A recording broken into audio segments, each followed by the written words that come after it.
O soldado que testemunhou os últimos minutos de Jesus, agora o centurião e aqueles que estavam com ele, colocando Deus acima de Jesus. Ao presenciarem o terremoto e os acontecimentos, ficaram terrivelmente assustados e cheios de temor, declarando: verdadeiramente, este era o Filho de Deus. Mateus 27, versículos 53 a 54, Bíblia Amplificada.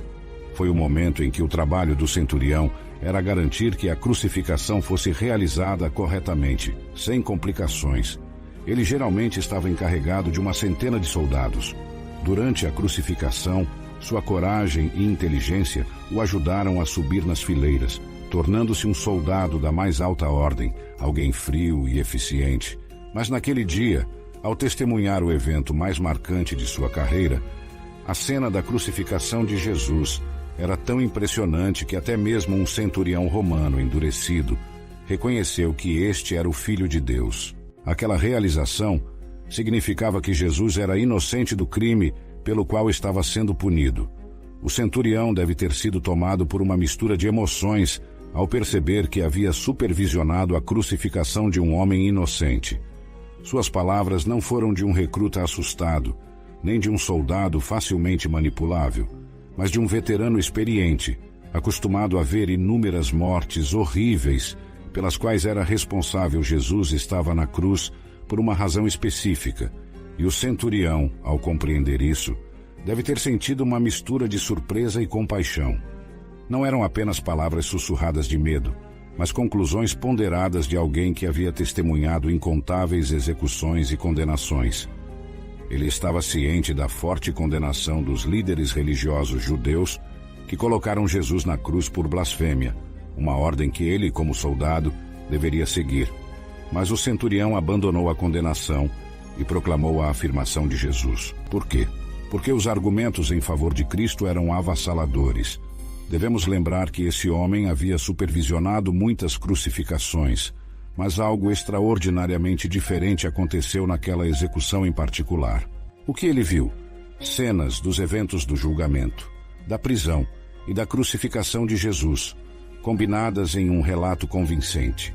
A resposta de Jesus à injustiça imposta por seu próprio povo, através das prisões e julgamentos, tocou profundamente o coração do centurião. Naquela experiência única, ele presenciou a força e a compaixão de um homem que estava disposto a suportar tal sofrimento pelos outros. A partir daquele momento, a vida do centurião nunca mais seria a mesma. O que teria sido tão impactante a ponto de fazê-lo questionar tudo o que acreditava? A Bíblia nos conta a história, mas o mistério por trás dessa mudança de coração permanece intrigante até hoje. Este homem certamente havia supervisionado muitas crucificações. O sumo sacerdote levantou-se e disse a Jesus: "Você não tem nada a responder? O que é que estes homens estão testemunhando contra você?" Mas Jesus permaneceu em silêncio. Então, o sumo sacerdote lhe disse: "Eu o coloco sob juramento pelo Deus vivo. Diga-nos se você é o Cristo, o Filho de Deus." Jesus respondeu: "Você mesmo disse. E digo mais, não importa o que você faça comigo agora ou no futuro, você me verá revelado como o Filho do Homem, sentado à direita do poder e vindo nas nuvens do céu." Mateus 26, versículos 62 a 64. Essa poderia ter sido a resposta de Jesus diante da tortura que sofreu pelas mãos do centurião e seus homens. Então, os soldados do governador levaram Jesus ao pretório e reuniram ao seu redor toda a corte romana. Despiram-no e colocaram um manto escarlate sobre ele, como um manto real. Então, trançaram uma coroa de espinhos e a puseram em sua cabeça, e colocaram uma vara em sua mão direita, como um cetro. Ajoelhando-se diante dele, zombaram dele, dizendo: "Salve, Rei dos Judeus!" Cuspiram nele e tomaram a vara e golpeavam repetidamente sua cabeça. Depois de zombarem dele, tiraram-lhe o manto escarlate e o vestiram com suas próprias roupas e o levaram para crucificar. Mateus 27, versículo 27 a 31. O que teria sido a reação de Jesus a todo esse desprezo e violência? Pode-se pensar na dignidade com a qual Jesus respondeu ao linchamento que exigia seu sangue, como um cordeiro em silêncio diante do matadouro. As Escrituras não registram nenhuma resposta de Jesus aos clamores da multidão, mas o sumo sacerdote instigou o povo para que Pilatos libertasse Barrabás em seu lugar. E novamente Pilatos perguntou: então, o que farei com aquele que vocês chamam de Rei dos Judeus? Eles gritaram: crucifica-o! Mas Pilatos perguntou: por quê? O que ele fez de mal? No entanto, eles gritaram ainda mais: crucifica-o! Então Pilatos, querendo satisfazer a multidão, soltou Barrabás para eles. E depois de ter mandado açoitar Jesus, entregou-o aos soldados para ser crucificado. Marcos 15, versículo 11 a 15. Diante da rejeição do povo, Jesus preocupava-se com o perdão, não com sua própria libertação. E Jesus dizia: Pai, perdoa-lhes, pois eles não sabem o que fazem. Lucas 23, versículo 34. Mesmo diante daqueles que o rejeitaram e dos soldados que o crucificaram, inclusive o centurião, a resposta de Jesus foi de perdão. Seu coração transbordava de compaixão e misericórdia, mesmo na hora mais sombria e dolorosa. Essa atitude intrigante e desafiadora nos leva a refletir sobre o poder e a profundidade do perdão divino, pois eles não sabem o que estão fazendo, e lançaram sortes, dividindo as roupas de Jesus entre si, enquanto jogavam pelos seus pertences. A preocupação de Jesus era com o perdão deles, não com a sua própria fuga. Que declaração poderosa! Mateus 26, versículo 35 a 36. E quando o crucificaram, dividiram suas vestes, lançando sortes. Então, sentados, ficaram a guardar ali, vigiando para evitar qualquer tentativa de resgate. Mas, se tudo isso não o convencesse, ele viu algo mais. Ele viu a resposta da criação. Testemunhamos o terremoto e as rochas se dividindo. A própria natureza foi abalada pela morte do Filho de Deus. Corações humanos não responderam aos clamores agonizantes do Redentor moribundo, mas as rochas responderam. As rochas foram rachadas. Ele não morreu pelas rochas, mas as rochas mostraram-se mais sensíveis do que os corações dos homens pelos quais ele derramou seu sangue. Spurgeon disse isso. Havia uma densa escuridão sobre toda a terra, e a Escritura foi cumprida. Amós 8, versículo 9, Bíblia amplificada. Naquele dia, diz o Senhor Deus, farei com que o sol se ponha ao meio-dia, e escurecerei a terra em plena luz do dia. As pessoas que tantas vezes exigiram de Cristo um sinal dos céus, agora tinham um, mas um que significava o obscurecimento de seus olhos. Nesse ponto da tarde, seriam 12 horas, e a escuridão continuaria até a 9ª hora, que seriam 15 horas. Essa escuridão sobrenatural ocorreu quando o sol estava brilhando mais intensamente, porque a lua estava cheia. Não poderia ter sido um eclipse, pois não é possível intervir entre a terra e o sol durante a lua cheia. A rápida intervenção de Deus, sem dúvida, trouxe essa escuridão. O conhecimento astronômico na época era rudimentar. Phlegon também menciona um terremoto, o que alinha sua história de perto com o registro sagrado. A criatura não suportava a injustiça cometida contra seu Criador, e por isso o sol retirou seus raios, para não contemplar os atos dos ímpios. A escuridão ocorrendo em um momento tão crítico pode significar várias coisas. Primeiro, a escuridão estava associada à antiguidade, ao luto. A escuridão também estava associada à morte de grandes homens. Leitores tanto gentios quanto judeus poderiam entender a escuridão como um sinal cósmico. Isso acompanhou a morte de um rei. Além disso, a escuridão foi um sinal dos juízos de Deus.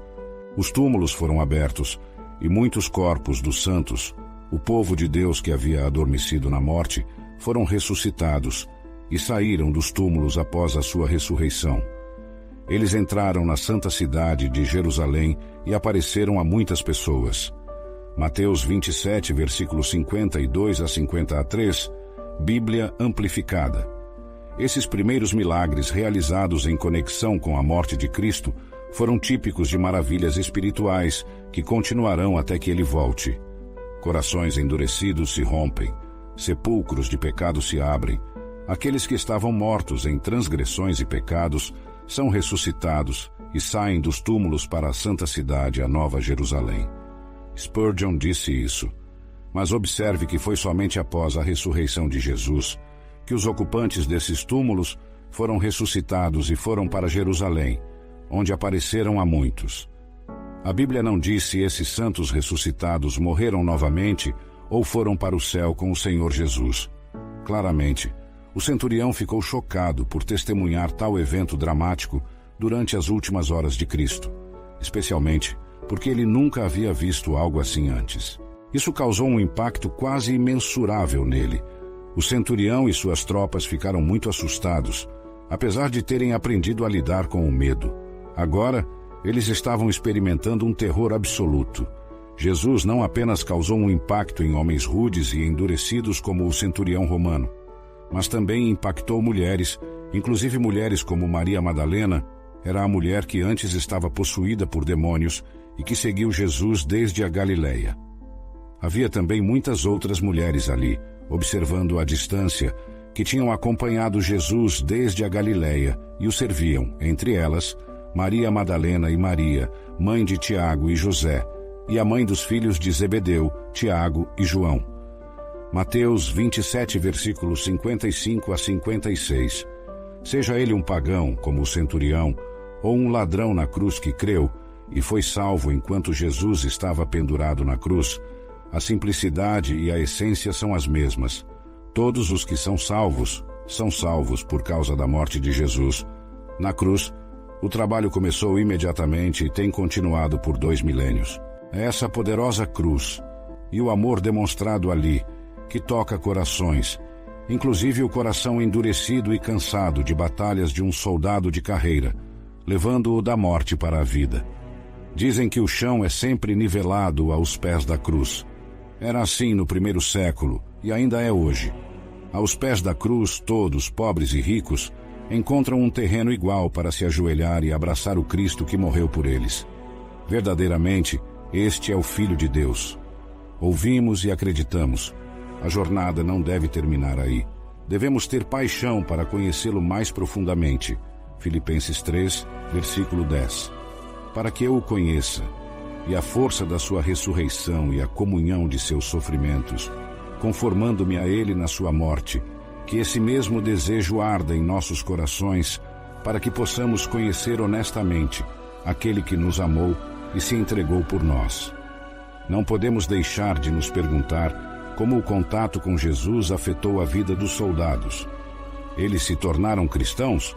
O Pulpit Commentary relata a tradição de que o nome do centurião era Longino e que ele se tornou um devoto seguidor de Jesus, pregou o Evangelho e morreu como mártir. No entanto, isso é apenas uma tradição. Não sabemos se isso aconteceu. Mas sabemos que a verdade tem o poder de se apegar ao coração de alguém. A cruz de Jesus tem o poder de mudar o indivíduo. O centurião começou como um oficial romano, supervisionando uma crucificação, mas terminou o dia reconhecendo que Jesus era o Filho de Deus. 1 Coríntios 1, versículo 18. Pois a mensagem da cruz é loucura para os que estão perecendo espiritualmente mortos, porque o rejeitam, mas para nós, que estamos sendo salvos pela graça de Deus, é a manifestação do poder de Deus. Porém, nós pregamos Cristo crucificado, uma mensagem que para os judeus é um tropeço, que provoca sua oposição, e para os gentios é uma loucura, algo completamente sem sentido. Mas para os que foram chamados, tanto judeus como gregos, Cristo é o poder de Deus e a sabedoria de Deus. 1 Coríntios 1, versículo 23 a 24. Agora é a sua vez. Que pensamento poderoso! Deus já tomou a iniciativa na salvação. Cristo morreu por você. Agora é a sua vez. Jesus entregou sua vida para que pudéssemos ter a nossa de volta. Ele morreu como nós, para que possamos viver como Ele. Ele não apenas agradou a seu Pai, mas nos recebeu como um presente, como substituto para a humanidade pecadora. Jesus sofreu a separação da comunhão com o Pai, terrível como isso foi, mas isso cumpriu o bom e amoroso plano de redenção de Deus. Um poema clássico, Throned Upon the Awful Tree, de John Ellerton, em 1875, declara: Sentado no terrível madeiro, Rei da angústia, contemplo contigo. A escuridão oculta teu rosto angustiado. Ninguém pode compreender o que desconhecidos sofrimentos te abatem. Silêncio e solidão, sozinho. Em silêncio durante aquelas 3 temíveis horas, lutando com a pálida malícia, ficando sozinho com o pecado humano, escuridão ao redor de ti e dentro de ti, até que o momento designado chegue, até que o Cordeiro de Deus possa morrer espiritualmente mortos, pois o rejeitam.